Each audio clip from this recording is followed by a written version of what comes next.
വള്ളംകളി പ്രേമികളെ ആവേശത്തിലാഴ്ത്തി നിരണം പുണ്യാളം ചുണ്ടൻ കളത്തിലേക്ക് ഇറങ്ങുകയാണ്.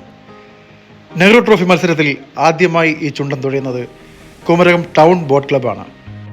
സാബു നാരായണൻ ആചാര്യാണ് പുണ്യാളൻ്റെ ശില്പി. ഇദ്ദേഹത്തിൻ്റെ 8ാമത്തെ ചുണ്ടനാണ്.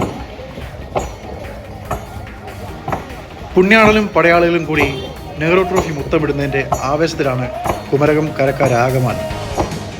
മുത്തേരി മടയിൽ നിന്നും ആ ആവേശത്തിൻ്റെ സുന്ദരമായ കാഴ്ചയിലേക്ക് നമുക്ക് പോകാം.